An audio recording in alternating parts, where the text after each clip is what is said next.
دانائے راز، مصور پاکستان، ترجمان حقیقت، شاعر اسلام، مفسر قرآن اور مفکر عالم اسلام ڈاکٹر علامہ محمد اقبال رحمۃ اللہ علیہ 9 نومبر 1877 کو سیالکوٹ میں پیدا ہوئے۔ ان کے والد شیخ نور محمد ایماندار، دیانتدار اور مخلص انسان تھے۔ ان کی والدہ امام بی بی پاک باز خاتون تھیں۔ محمد اقبال کو ڈاکٹر علامہ اقبال بنانے میں رزق حلال اور اچھے اساتذہ کی رہنمائی حاصل رہی۔ اقبال بچپن ہی سے ذہین و فطین تھے۔ زمانہ طالب علمی میں ان کا یہ شعر بہت مقبول ہوا۔ موتی سمجھ کے شان کریمی نے چن لیے، قطرے جو تھے میرے ارکے انفعال کے۔ علامہ اقبال رحمۃ اللہ علیہ نے سیالکوٹ سے لاہور تک تعلیمی سفر میں نمایاں کامیابیاں حاصل کیں۔ درس و تدریس کے ساتھ ساتھ انہوں نے مشق سخن جاری رکھی اور ادبی حلقوں میں نمایاں مقام حاصل کیا۔ گورنمنٹ کالج لاہور کی متعدد تقاریب میں انہیں بے پناہ داد سے نوازا گیا۔ جب وہ اعلیٰ تعلیم کے لیے انگلستان اور جرمنی چلے گئے تو اہل علم و دانش ان کی غیر معمولی صلاحیتوں سے بہت متاثر ہوئے۔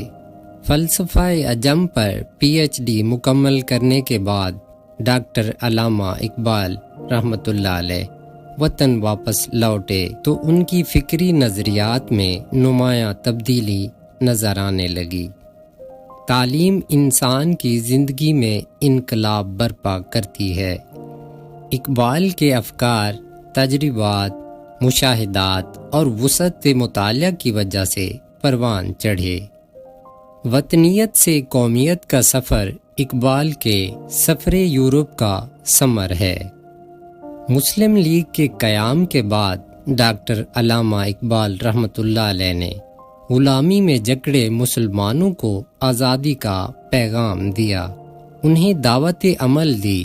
ایک خوابیدہ قوم کو بیداری کے لیے انہوں نے شاعری کو ذریعہ اظہار بنایا۔ نہ سمجھو گے تو مٹ جاؤ گے اے ہندوستان والو، تمہاری داستان تک بھی نہ ہوگی داستانوں میں۔ اللہ تعالیٰ نے ڈاکٹر علامہ محمد اقبال رحمۃ اللہ علیہ کو لاتعداد خوبیوں سے سرفراز فرمایا تھا۔ وہ بیک وقت ماہر لسانیات، ماہر اقتصادیات، ماہر اسلامیات، ماہر اخلاقیات، ماہر ادبیات، ماہر ابلاغیات اور ماہر سیاسیات تھے۔ انہیں مسلمانوں کی پسماندگی کا بہت دکھ تھا۔ بانگ درا، بال جبریل، ضرب کلیم، پیام مشرق، زبور عجم، جوید نامہ، ارمغان حجاز ایسے شعری مجموعوں میں انہوں نے انسانی عظمت، خودی، انسان اور کائنات کا احاطہ کیا۔ اقبال کی شاعری کا محور و مرکز انسان اور خودی ہے۔ 1930 میں وہ مسلم لیگ کے سالانہ اجلاس میں مسلمانوں کے لیے ایک الگ خود مختار مملکت کا خاکہ پیش کر کے مصور پاکستان کہلائے۔ ان کے نزدیک مسلمانوں کے زوال کی وجہ دین اسلام سے دوری رہی۔ انہوں نے مسلمانوں کو ان کی عظمت رفتہ یاد دلوائی۔ وہ زمانے میں معزز تھے مسلمان ہو کر، اور تم خوار ہوئے تارک قرآن ہو کر۔ ڈاکٹر علامہ محمد اقبال رحمۃ اللہ علیہ نے مسلمانوں کو اپنی تہذیب و ثقافت پر عمل پیرا ہونے کی دعوت دی، مغربی علوم و فنون سے استفادہ کرنے کا مشورہ بھی دیا۔ اقبال کے نزدیک اہل یورپ نے اسلامی کتب سے استفادہ کر کے اپنے لیے ترقی کی منازل آسان کر لیں۔ مسلمانوں کا علمی سرمایہ غیروں کے کام آیا۔ اقبال اس بات پر کڑتے تھے کہ مسلمانوں کو اپنی صلاحیتوں کا ادراک نہیں ہے۔ وہ اکثر فرمایا کرتے تھے، اپنی ملت پر قیاس اقوام مغرب سے نہ کر، خاص ہے ترکیب میں قوم رسول ہاشمی۔ اقبال کے نزدیک مسلمان کی کامیابی کا راز عمل میں مضمر ہے۔ وہ گفتار کی بجائے کردار کو اہمیت دیتے ہیں۔